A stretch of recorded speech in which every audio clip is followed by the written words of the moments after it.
860 app. With local news, national headlines, and commentary. The Answer is smart. Adding the AM 860 app to your smartphone is genius. Get it now at the Apple App Store and Google Play. For today, beautiful with plenty of sunshine in the area with a high of 80. For tonight, clear skies, low 60. Tomorrow, pleasant with plenty of sun with a high of 83. Tomorrow night, clear skies, low 66. On Tuesday, partly sunny skies and pleasant conditions with a high of 81. Get your weather news when and how you want it wherever you are. Download our free app or visit AccuWeather.com. That's your AccuWeather forecast. I'm Caitlin Lawrence for AM 860, The Answer. The following program is sponsored by Bay Area Medical Can Care Clinic. All right, Dr. Bill, you're home. Good morning, everybody. This is Dr. Bill, your radio MD, and I'm doing a radio show this morning. And I've got Umiko with me this morning for a while. How you doing? I am good. How are you? Hanging tough, baby. Hanging tough. That's good. Well, as you know, this is my last show. Yes. I've been doing this, I don't know, since around the time Obama came into office, and I want everybody to know that I made no money off of this. I had to buy the airtime, and along with sponsoring Pryor Smith, I've spent several $100,000 or paid that to Salem for the privilege of speaking with you guys on Sunday, and I appreciate the support and loyalty that all of you out there have shown me, and also all the people at the station who have been so kind and accepting and loving and helpful, and I'll be sorry to let the show go, but it's just gotten to be too much for me. At this point, I need to start saving some money, you know. Well, I will say that you will be missed. It was, even though this is my first time doing the show with you, it was a pleasure doing it with you, and it was a pleasure having you on our airwaves, and, you know, like I said, you will be missed, and, you know, I wish you good luck on, you know, in the future. Thank you very much. It's very kind of you. So at any rate, we'll talk a little bit about psychiatric disorders with paranoia this morning. I haven't really done much talking about psychiatric problems. I've stayed mostly to medical problems, but there's been some, shall I say, hysteria at the hospital over threats of being shot, and this is precipitated by healthcare-related facility shootings, which are rare as hen's teeth. There was one up in Pennsylvania this year so far. Last year there were 8 at the height of the pandemic in 2022. Now, all of these are perpetrated by patients or patients' families or friends, and all of the people that we have seen involved have psychiatric problems. And people say, well, this is all new. Well, no, it's not. You know, when I was an intern at the Public Health Service Hospital in 77, 78, which is a long time ago, we had a little short nursing supervisor who was just a real sweetie. We all loved her. And a crazy patient took her hostage for 24 hours because it was a federal facility like a VA. The FBI and the federal marshals were there, and they finally were able to get him out. But she was, of course, very traumatized and quit nursing after that. So this is not new, and I'm guessing that over the centuries it's probably been about the same over the decades, waxing and waning.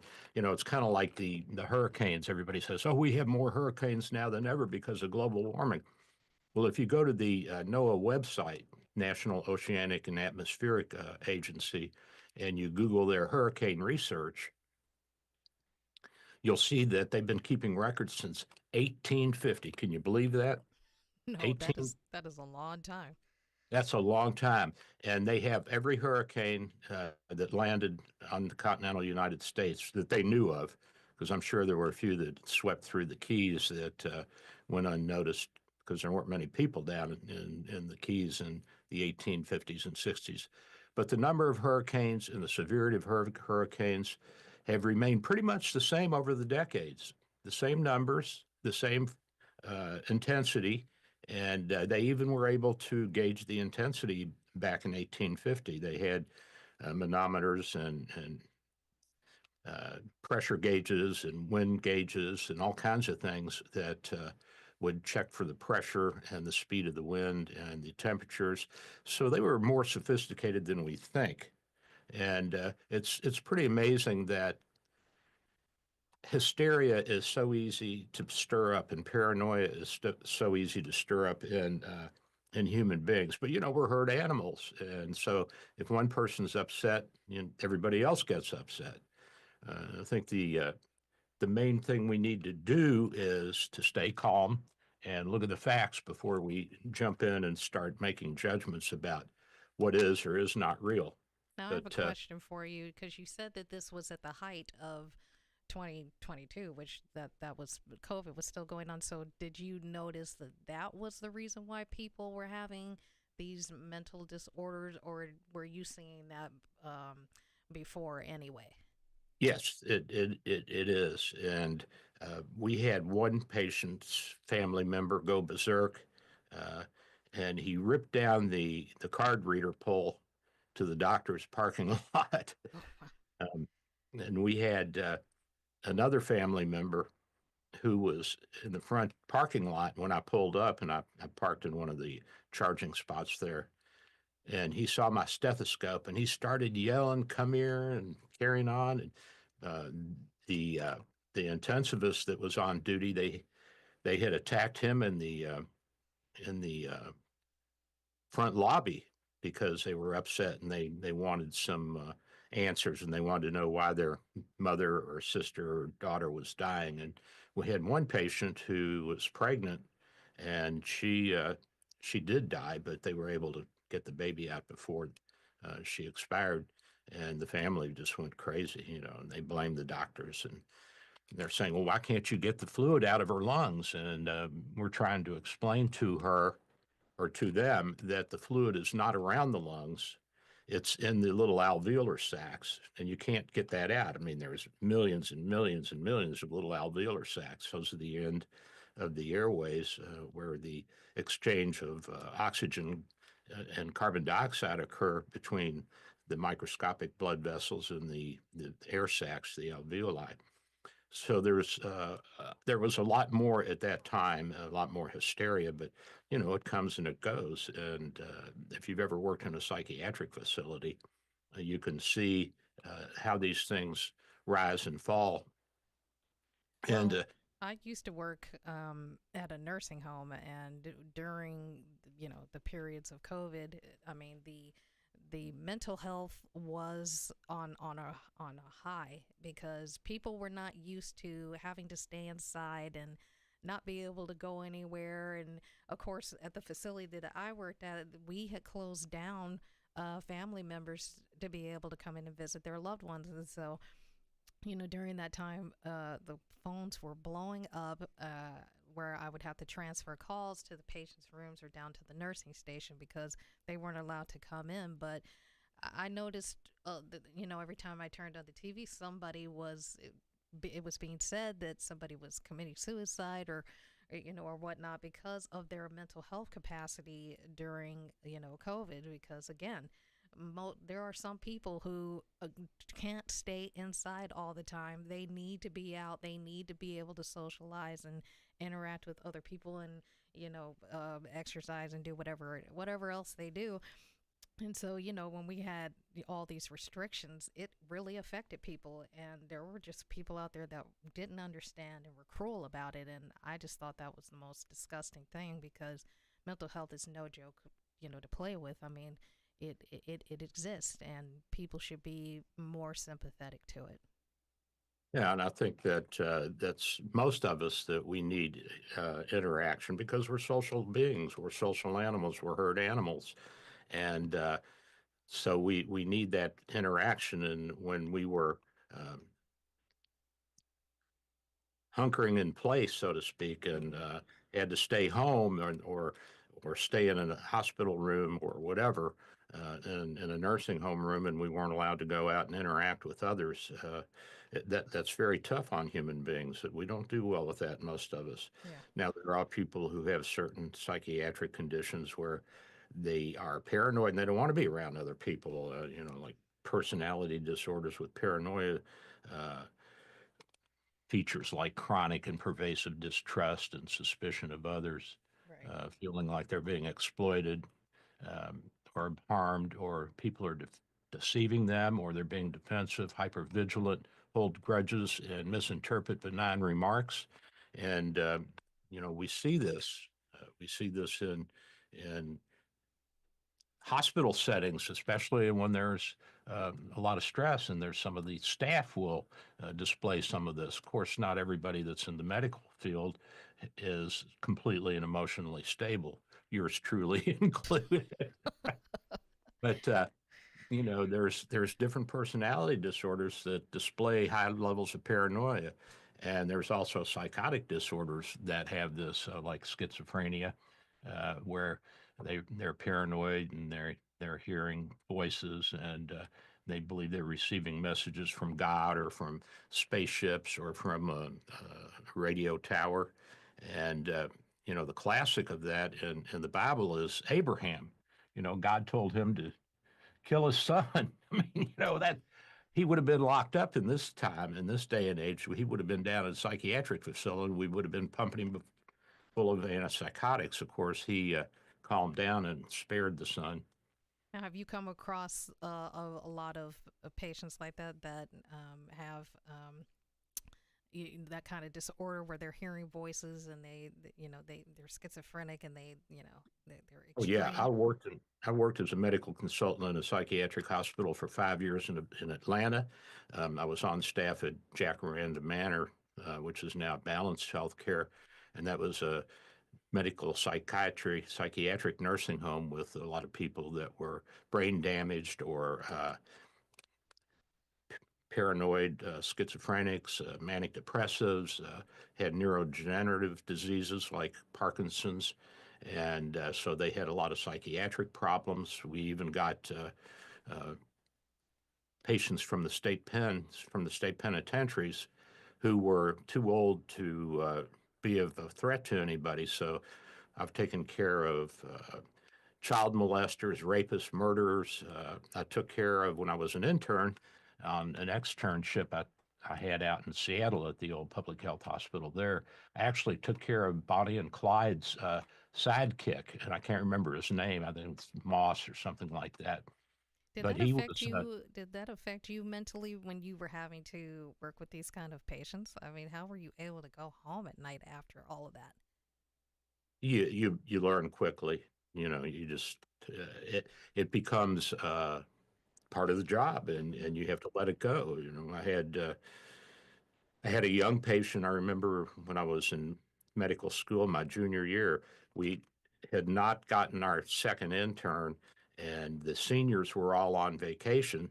So the resident that was in charge of our group, he said, "Handelman, your parents are doctors. I'm making you an acting intern. I'm a junior in medical school. I've had no experience and no rotations." I said, "Okay." So at any rate, at that time, we were having the St. Louis encephalitis, which is one of the viral encephalopathies that you get from being bit by a bug with it. And they come around in different names over the decades. And so we had one young woman from southern Indiana who was admitted, and she had severe swelling of the brain. And of course, we don't have any treatment yet uh, for those kinds of viruses, and we weren't that good at treating the edema of the brain either. And so I did everything I knew how to do, and I got the neurology residents to come in and the neurosurgery residents to see if they would unroof her.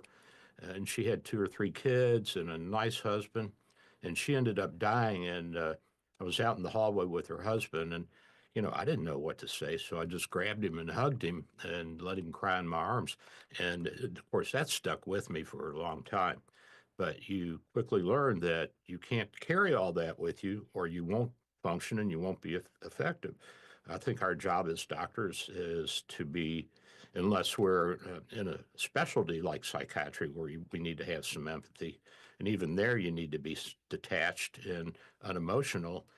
Otherwise, you're not going to be on target and do your job. I mean, our job is to show care and concern and compassion, but our first job is to have the knowledge and the skills and ability to treat the trauma to treat the disease, to treat the problem. You know, I And have to say, when I worked at the nursing home that I was at, it was very hard for me to detach myself from that place because I would just see so many things. I saw, I mean, I had a coworker that used to work there. She had left, and then 3 years later, she became a patient. She had dementia, and I mean, she was fine, and she got admitted in January and then died in May. I mean, it happened that fast.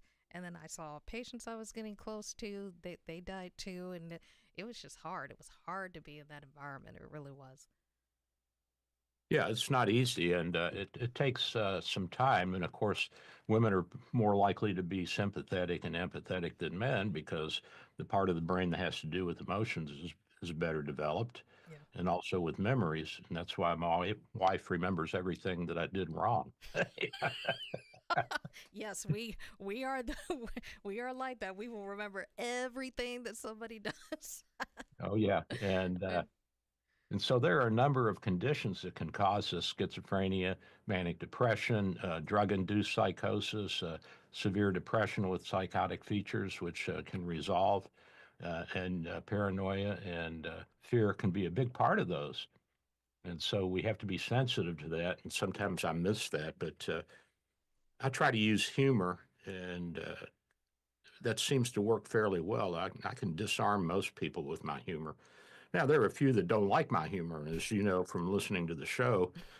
I can be a little edgy, but I don't mean anything by it, Yeah, and you're just it trying to help, right? yeah, and a lot of people like it and they laugh and they feel like this guy's really sitting here talking to me in my living room, and that's what I wanted people to feel. I want them to feel like I'm there with them and kidding around and having a good time. Yeah. But there are personality disorders that have chronic pervasive distrust and suspicion of others without any basis, and they believe they're being exploited, and they're preoccupied with uh, questions of loyalty and trustworthiness of others, reluctant to confide in others due to fear of information being used against them, read hidden messages or threatening meanings into benign remarks. They bear grudges and they're unforgiving, and they perceive attacks on their characters and react angrily. And And I that's when think they that become very dangerous. yeah, they can, or they can do a lot of harm by making false claims about being threatened by somebody else. And in the workplace, of course, that can blow up into a major brouhaha uh, with the administration involved and people being fired or doctors being put on probation and that sort of thing. So unfortunately, we have to at times step back and be careful about what we say and who we say it around. That's not always easy for a big mouth like me, though. So, So then, I mean, when you do come across these situations, because I'm sure you've come across a lot of them, how did you handle, each patient? Because obviously each patient's psychosis is very different. There are levels of it. So, what was the main thing that you did with all the patients when they had this behavior? well, the first thing is to be very careful about what I said and to show some sympathy and empathy. And of course, as a medical doctor in a psychiatric hospital, my job was to take care of their physical health. And it wasn't always easy to do. And there was also a locked unit, which I went on. And there the patients were not able to leave because they were too disruptive and too chaotic. And they were medicated, most of them, with antipsychotics.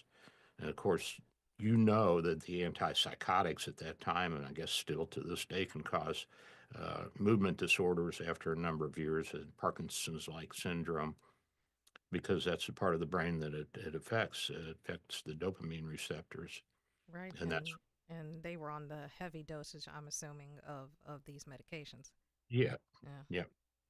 And I'll tell you, one of the most effective things I saw for severe depressions was the electroshock of the brain, and that really does work. but it got a bad rap because in the old days, when we didn't have adequate anesthesia and they did both sides of the brain, it could be very traumatic.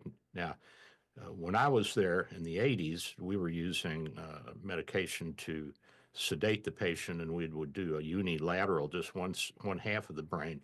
And invariably, they got better. Their depression improved. And my dad had that when he was very depressed.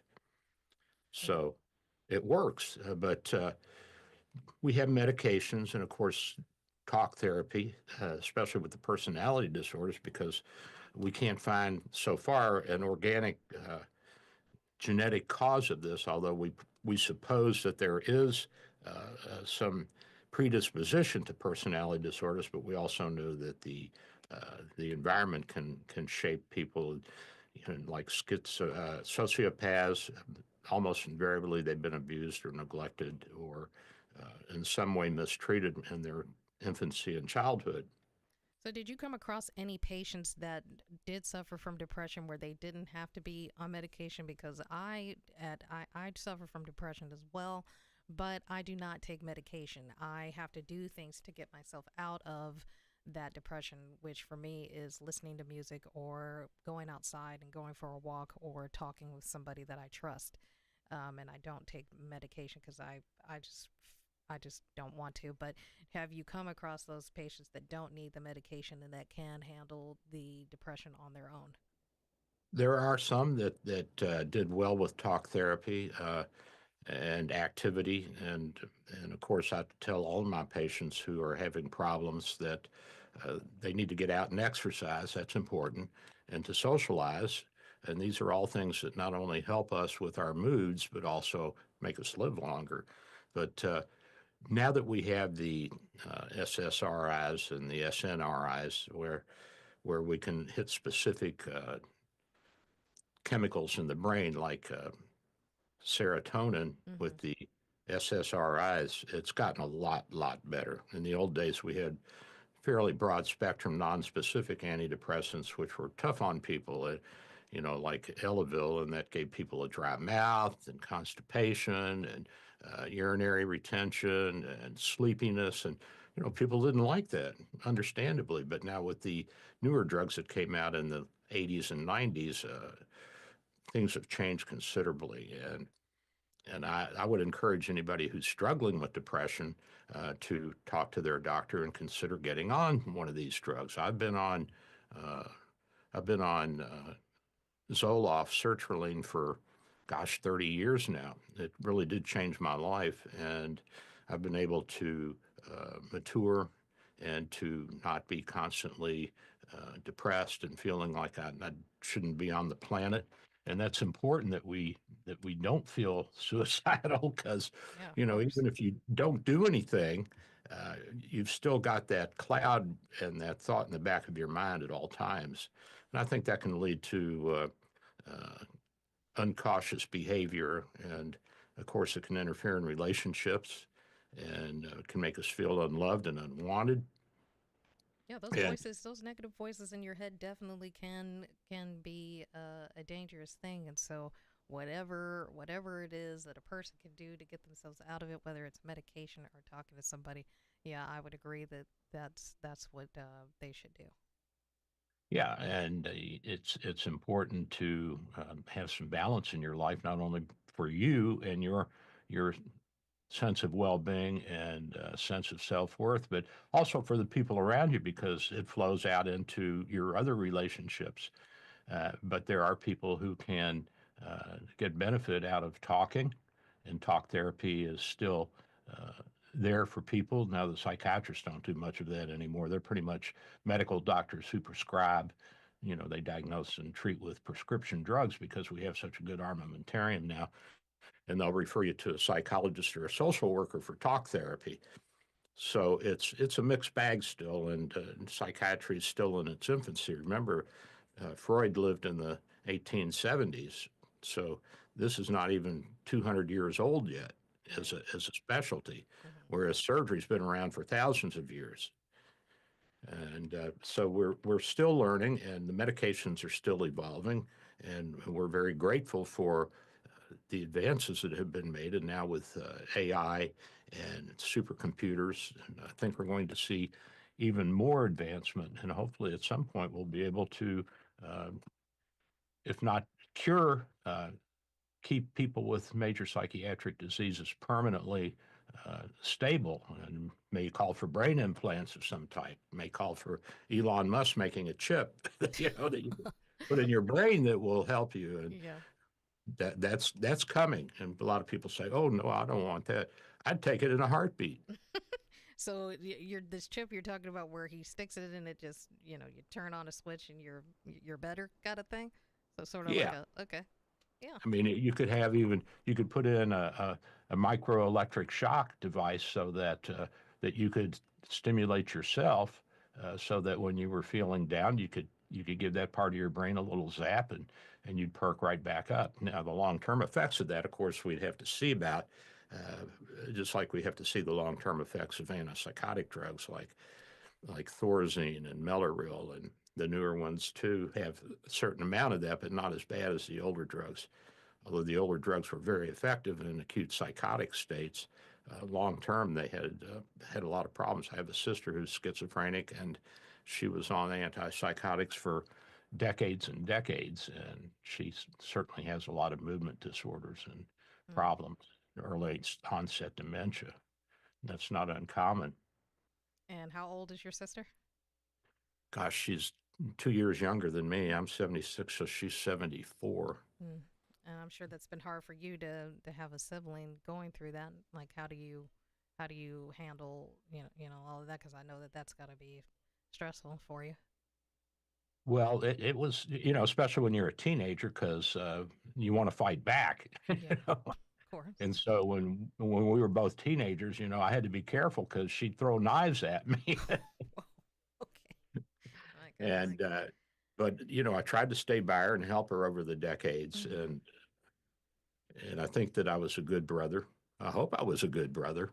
Oh, I I'm gave sure her you my were. bedroom when she hit puberty, and she'd been sleeping with my baby sister. They shared a room, and she wanted her own room. So I moved down into the basement. It was an old regular concrete poured basement with a concrete floor, and that's where we had the washer and the dryer, and all the stuff was stored down there for the house and Christmas decorations, so on and so forth. And I moved my bed down there and got a little table, and actually it worked out fairly well because we had one of those, you remember the little wells with the half windows in the I basements? think I do. Yeah. Uh-huh. I could sneak girls in and out through there. Oh, My mother good. came down one day and she said, "Billy, you had a girl down here." I said, "I did not, Mother." She says, "Well, why are there two teacups here?" I'm busted, baby. I'm busted. Oh my God. And you know what time it is? It is time to go to break. I can't believe that we have already passed through 30 minutes of the show. Well, it's fun, and that's why we do such a good job. And it's just unfortunate that I'm not richer or a better salesman, and I knew how to go out and get sponsors and so on and so forth. But that's the way it is, and that doesn't mean that I haven't enjoyed it. And I'm not sorry. I don't regret having spent hundreds of thousands of dollars over the years to do my little vanity show and to be with you guys. And we'll be right back. I'm Dr. Bill, your radio MD.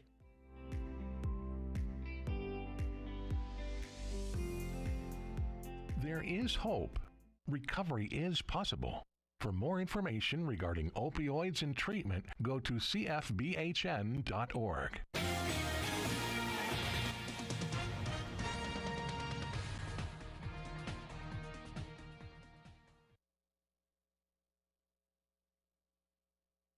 After being rescued from the rubble of a roof collapse at a popular nightclub last week in the Dominican Republic, has died. That raises the death toll to 226. Officials say 189 people were rescued alive from the rubble of the popular venue in the capital of Santo Domingo. More than 200 injured, 14 of them still in the hospital. Across Europe and further afield, counterterrorism agencies are grappling with a new generation of young people who are being radicalized online and consuming ultra-violent content produced by extremist groups and their supporters. Numbers of terror investigations involving children and teenagers are surging, and intelligence agencies are warning that radicalized minors can often pose as much of a terror threat as radicalized adults. This is SRN News.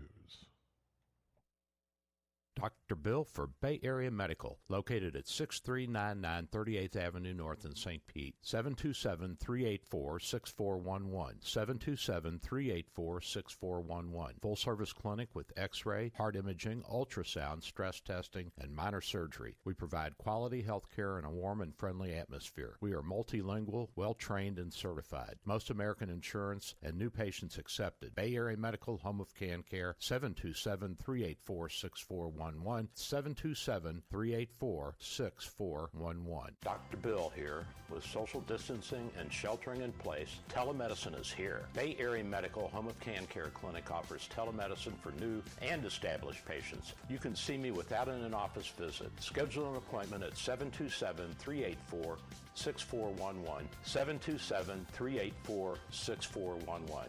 When it's time for your appointment, type this web address into your cell phone or computer web browser, doxy.me/Bay Area Med. A cell phone works well and is all you really need. For computers, you need a web camera and speakers. We'll give you this address when you call for your appointment. We accept most insurances and travel insurances. Canadians and visitors, please call your travel insurance company for an authorization number prior to the visit. Copays and deductibles apply. Self-pay rates are available. Just ask. We accept credit cards, PayPal, and Stripe. 727-384-6411, 727-384-6411. Dr. Bill here. My friends at St. Pete MRI and Sleep Diagnostics are your best choice for state-of-the-art MRI, CT, and sleep studies. Quality unsurpassed. 25 years experience makes St. Pete MRI my go-to imaging center. Self-pay rates are competitive and out-of-pocket cost a fraction of a hospital. Conveniently accessible from both sides of the bay at 750 94th Avenue North, St. Pete, near the Gandy. 727-577-2220, 727-577-2220. While Dennis Prager is recuperating at PragerTopia.com, hear the Happiness Hour, Celebrity Guest Day, Male-Female Hour, Ultimate Issues Hour, and Open Lines. PragerTopia.com. For today, beautiful with plenty of sunshine in the area with a high of 80. For tonight, clear skies, low 60. Tomorrow, pleasant with plenty of sun with a high of 83. Tomorrow night, clear skies, low 66. On Tuesday, partly sunny skies and pleasant conditions with a high of 81. Get your weather news when and how you want it wherever you are. Download our free app or visit AccuWeather.com. That's your AccuWeather forecast. I'm Caitlin Lawrence for AM 860, The Answer.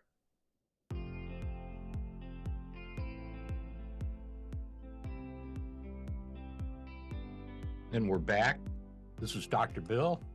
We're in the final half of the final show. How about that? And we're making some good progress here. We had, I think, a good first half regarding paranoia and psychiatrically related problems. Of course, we can also come to these things from time to time.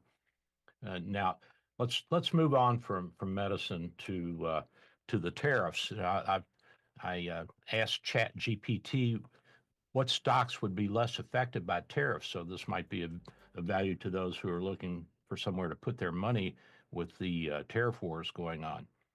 Domestically focused companies like utilities, Duke Energy, there's a good one, regional banks, PNC, financial, domestic real estate investment trust. And you say, what are those? Those are big funds that they sell pieces of it just like they would stocks, and they take that money and they invest in real estate and in office buildings and rental properties and so on and so forth. And of course, they're not going to be as affected because there's no tariff on somebody who's domestically leasing or buying some property. Also, there are digital and software services that are not going to be subject to tariffs, like Adobe Acrobat. You know Adobe, don't you? Of course I know Adobe. Yeah, and Salesforce and ServiceNow. There's healthcare providers that are not going to be affected by the tariffs, like United Healthcare, Humana, CVS Health. These are healthcare insurance policies. And a lot of the telecom companies are domestically housed, like Verizon and AT&T, and so they're not subject to any kind of an import tariff because they don't import anything. And then, of course, consumer staples like food and household goods, things that are made here, Kroger's, Hormel Foods, Clorox, these types of stocks. So if you're looking for somewhere to park your money temporarily and you don't want to put it into a CD or a money market, you can put them in there. Now, the CDs, you can get a Treasury bill that's 6 or 12 months, and they're probably still paying over 4%, 4.5%, which is at least beating inflation, because inflation's now about 2.5%. So you'll be in good shape there, and it's highly safe. And that's an opportunity to maintain your wealth and not see it all go away. Now, if you're in it for the long haul, don't do anything. The market will come back. Everything will be fine, and we'll make it. And as you saw last week, the market went way down, and then it came way back up as the trade war started to temper and moderate and become a little bit more in focus, that we're not looking to slap 25% tariffs on everything coming from Europe or South America or the Pacific Rim. We're looking to make sure that it's balanced, so that if we're charging 2% on imports like automobiles from Germany, and they're charging 10 to 15% on our cars when we ship them over there, that's certainly not fair. And we also want our partners in NATO to cough up some more money. So as I said on the show before, we're paying 15% of our national budget for defense, which is actually less than we have been doing historically. We've been around 20%. But with the end of the Cold War, we've been able to pare back some. But our other partners like Denmark and Germany, Germany's starting to step up now, Canada, a lot of the European countries that are in NATO, they're only kicking out 2% of their national budget for defense. And we're saying, look, we're not asking you to come up to our level of 15%. We're just asking you to come up to 4 or 5%. And let's have a little bit of equity here, guys. And one of my Canadian patients said, well, yeah, but, you can afford to because you're a bigger country. I said, what's the difference if I'm paying 15% of 150,000 or you're paying 15% of 150,000 of your income? What's the difference? It's not a good comparison to say because you're bigger than we are that you should pay more. Well, we do pay more. I mean, we got more people, so per capita, we paid the same amount, but by numbers and volume, we end up kicking in more. That's okay. We don't mind. We're the third largest population on Earth right now, soon to be overtaken by guess who? Who? Nigeria. Really? Of all places? Yeah, they're growing faster than just about anybody. That's actually kind of shocking. They're probably going to have a larger population than we are by the mid or end of this century.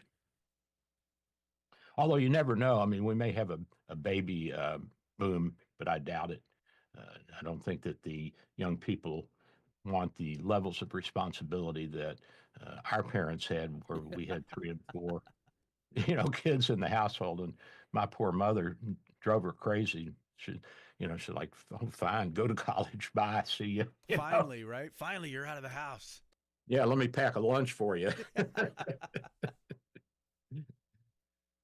But the trade war is affecting China. And I have read articles where some of the exporters in China are closing shop, and they're saying, well, we can't make it. We don't have a market anymore. And they can't count on the Russians to buy their goods. Hell, the Russians are about as reliable as a hungry lion. So the retailers in China are struggling, and there's been a pullback in consumer sentiment in China over the past few years, and the young people are not buying the way they used to. And so this tariff has added another layer of pressure onto their economy, which is exactly what we want to do. And so they're stimulating their economy now by loosening up money. The central bank in Beijing is making more loans. And of course, they've tied a lot of their wealth to real estate. And we were there a few years ago, and you wouldn't believe the number of high-rise projects that are abandoned. I mean, not that there's somebody that comes and works on them occasionally. You have these 15, 20, 30-story concrete poured complexes with crane booms in them still. No windows, no siding, nothing. They're sitting empty. And I mean, there were dozens of them as we traveled through Beijing and Xi'an. Unbelievable. And they even built cities and thinking, we'll build these cities and give people cheap rent and let them move in. And so the contractors and builders would build these things on speculation, borrowing money from the federal government, of course, and then nobody'd move there. They had the same problem with the concept in South Korea. My cousin-in-law, he was the dean of the second largest business school in Daegu in South Korea, and he and some of his friends and investors, they built a city, and nobody would go. Nobody wanted to go. Of course not. Everybody wants to be in the big city. They don't want to move out into little cities. So they just made unpopulated cities. They made unpopulated cities. And that was a bad investment, but still the South Koreans are doing well. I think they learned from that. So what's the alternative for the Chinese? They're going to have to stimulate domestic consumption, and that's going to require cash flow. And there's a high unemployment rate among the young people there right now. And in the old days, when you got out of school, the government would say, you go here, you go there, that's it. You're going to take this job or you're going to take that job. And now there's more freedom there, although we don't think so. And a lot of the young people are saying, no, I'm not going to take that job. I'm going to hold out until I get a job that I want. You know who else is doing that? My son. He's living at home, and we're like, do you have any prospects yet for? He's in marketing, and he writes the ads and helps produce those ads for things like Adidas and Budweiser and that sort of thing. Right. And he says, no, I'm waiting for the job that I want. Okay, well, damn, it's going to be close to a year here soon, buddy boy. But he says, I'm not worried. I got money. I said, where the hell did you get money? He said, I saved when I was working. Said, okay. We charged him $500 rent, though, so to hell with him. Well, at least he's starting to get some sort of taste of the real world that way. Yeah, and I mean, he's living in a country club that he would be paying $2,000 to rent a room in or a house. Some of the homes here are renting for $3,500 a month, $4,000 a month. Unbelievable. And he's got a swimming pool and a clubhouse and gated communities. He's living pretty high on the hog for $500 a month. Yeah, how can I get that deal? Well, you can move into the house and then refuse to leave with us. Well, if that's an option, I might have to take that up for $500 a month. There you go. Now the Chinese are struggling and they're swallowing the costs and they're trying to figure out how to do this. And of course, Americans who are importing goods are adding surcharges onto their goods. Fortunately, the president backed down on cell phones and electronics, so that will at least keep the people at Apple happy, because a lot of the Apple phones, of course, are made in China, and a lot of our electronics are from China. In fact, I would say about 90% are from China. Yeah, I would definitely say about that percentage, maybe even higher, because you look on the back of anything and made in China, made in Taiwan. Yeah, I got into an argument with a woman in a curio store, one of these stops like a Cracker Barrel, and she was looking at statues and she said, "Oh, that's Buddha." I said, "Yeah." And she said, he was Chinese. I said, "No, he was from northern India." She said, "No, he was Chinese." I said, Ma'am, I don't mean to argue with you, but he was from northern India, and she picked up the Buddha statue and turned it upside down. She said, "Look, made in China."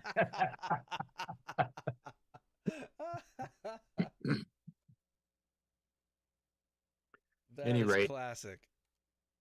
so we've got to force people to the table, and if it means threats, then that's what you use. I mean, what do you do with kids when they're out of hand? You say, if you don't do your homework, there's no TV. Yeah, these days, anyways. Yeah. I know that's And not the way it happened when I was a kid. No, you just got your ass whacked. Exactly. You did your homework or else. I had to go pick my own switch to get beat with. That's how bad it was. Yeah. So it's a fascinating world. We'll see what happens. And how will global trade survive? It'll be okay. We've seen these things come and go. We've seen trade wars between Canada and the United States, and we're just asking for some more equity in the situation. We have been carrying the world for so long. We have been producing or discovering and producing the cutting edge drugs, and guess who pays for the research? Exactly. Yep. Us. We do. And then those drugs are sold cheaper overseas or outside of the United States or in Canada or in Mexico. So the drug companies say they pass the production expenses, the research and development on to Americans, and then they can go to India or wherever and sell it much cheaper and negotiate deals there. Well, you would think other countries would finally start to figure out, well, if you don't want America in all of your business and everything, then, you know, we're so much invested in every single country out there that we have to, like, protect our stuff and be more. I mean, we can't just let everybody go to war because we've got billions of dollars invested in their country. If you want America to step back, if you want America to step back, you got to start divvying up some more.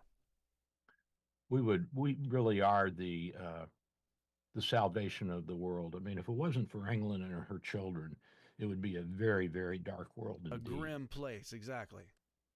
And I think it's important for us to step back and say, yes, we don't want to be the international police force, but at the same time, we do want to be the international moderator and, if necessary, the police force. Exactly. I think that would be probably in our best interest. And then, I mean, I don't know how many times I've heard, oh, we just need to let people deal with their own stuff. And no. I mean, on paper, it sounds good, or I mean, maybe by theory, but in actuality, I don't know if that can work. It doesn't work. It's like communism. It sounds great on paper, but when you're in the fifth grade and you get an A and the guy next to you gets a C or a D, you're not gonna give him some of your grade. Exactly. You're going to say, look, dude, you didn't study or you're not at my level or whatever, but there's no reason for me to take a B or a C so you can get up higher. I mean, that's craziness. And when the economies are good and things are going up, everybody benefits, especially in a free market, free enterprise society like ours. Everybody reaps some of the benefits. So what do you think about the Democrats pitching a fit over the SAVE Act? This is the bill that would require proof of citizenship and documentation, and you'd have to bring your birth certificate or your passport or whatever to register to vote. I mean, I like it. I think it's necessary and good. But the Democrats are saying, well, this will put another burden on married women because they changed their last names. I'm not sure that that's a good argument because you can certainly bring your marriage certificates too and show that and say, look, here's who I was before I got married and this is who I am now. Here's my husband's name and we're married. And then I think the people at the Voter Registration Bureau would say, yeah, that's reasonable. That makes sense. So I think that this is just another hysteria that the Democrats are trying to perpetrate to manipulate the situation because they don't want people to have to prove that they're citizens to vote. They want to get anybody and everybody they can in on it. Yeah, and that's the problem that we've been having the past few elections. I mean, you got, and I think it would actually cut away on a lot of conspiracies that happen. if you're not American, you shouldn't vote for American rules and laws. I mean, if you're at least a citizen, anyways, is what I'm saying. I think that's only fair. We can't go somewhere else and be like, oh, yeah, well, now we're going to start voting to change your laws if we're not part of that country. And it gives you kind of some good feelings about what you're doing. And it might make voting important again, because some people are just like, it don't matter. But you can't complain if you don't vote. Well, you can, but it doesn't do you any good. Yeah, right. And I agree with you, and I think that it's important for people to understand that in order to protect the country, you have to define it. And the definition is that we are made up of citizens. Then we have landed immigrants and green card holders, and then we have guest workers. We have students on educational visas, people on work visas, and ideally, in a democracy, everybody should have a say. But we looked at that when we were being founded. We looked at what happened in Athens when all of the free men were voting, and you had to go down to the town square on every little itsy bitsy item and have big debates and vote, and it was not practical, and it was cumbersome, and it took a lot of political manipulation to get things done. Fortunately, the Athenians were smart enough to see that there are certain things they had to do, but there are certain things that they didn't want to do that they were tricked into doing, like building the navy to repel the Persian invasion before Christ was born. And that was because of one of the leaders who saw what was coming. And so he said, hey, there's a little island off the coast from us, and they're going to attack us. They're building up a war fleet. And so he was able to put together a pretty good fleet of triremes, and they actually defeated the Persians. And that was the last time that the Persians incurred into Europe, tried to take the European countries, Greece, and so on and so forth. And so sometimes you got to do that, but it makes it difficult. I mean, it's cumbersome. Plus, it's like Robert Frost said, good fences make good neighbors. Exactly. Good fences make good neighbors. We have to respect each other's possessions and property, and if we don't, then you've got chaos, you've got anarchy, and anarchy always ends in a dictatorship. We don't want that. I mean, if we don't watch it, we'll have those unpopulated cities come in, and they're going to use those addresses and just put names to those addresses and get all these extra votes. Yep. It's exactly what happened. And I, people said, oh, there wasn't ballot box stuffing. You know what? I was down at Gulfport at the community center, and they had a ballot box there, and I dropped off a couple of ballots, and I saw some kid pull up, got out of the car. He had an armload of ballots and started stuffing them in the ballot box. And I mean, maybe he ran around the neighborhood collecting them from old people. But even at that, you don't know if he said, here, check this, this, and this, and then sign it. So we don't know who was manipulated into doing what, and how many of those were legitimate, and how many were forgeries. And of course, the absentee ballots are rarely of any value. The hanging Chad year down in Miami with Bush's election, they came in and they came to be important in that, but almost always the polls or the polling places decide the election, and then the mail-in ballots, the absentee ballots, they're just put in the corner in case you need to open them and count them.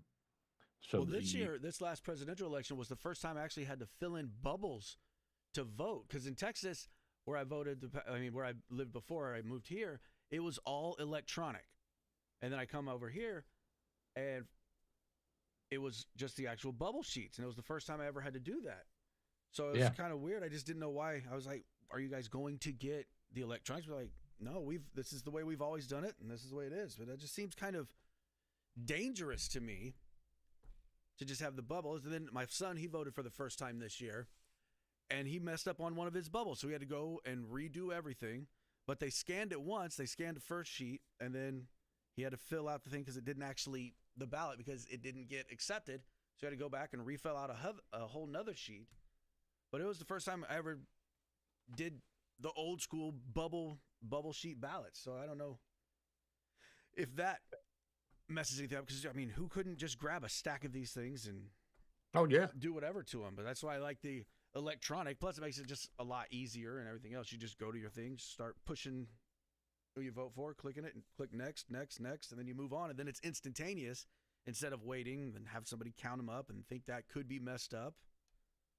Yeah, there'll just have to be some biometric way to log in to do that. Right. But actually, it would be much more efficient, and you could keep tabs on people who are voting. You can actually trace it right back to someone's computer if they're entering multiple names in ballots. You can figure it out. But well, even at the poll station, I mean, they just have a bunch of booths set up, and you go in, you slide your card, and then it's just pulled up and everything's there, and then you get instant results practically. Yep. So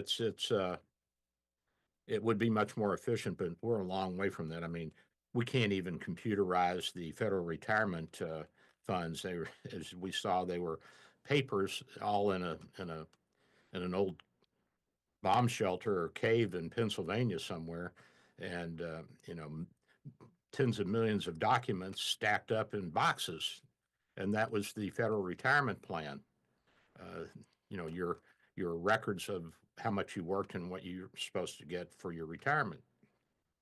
I mean, this is 2025. Come on, Well, yeah, I mean, I don't think it's too far off. I mean, because it's in like Texas, that's the only way. There is no paper ballots anymore. That's what I was saying. Yeah. This is the only state I've ever been, so I don't think Florida would be behind. Whenever I came here, I was just like, why is this way?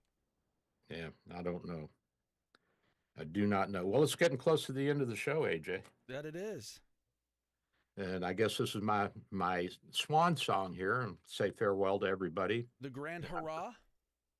And and I appreciate the support from the audience and love you guys. And don't forget, I'm still in practice at Bay Area Medical CanCare Clinic, 727-384-6411, 727-384-6411. We're in St. Petersburg, Florida, 6399 38th Avenue North, and we're there for you.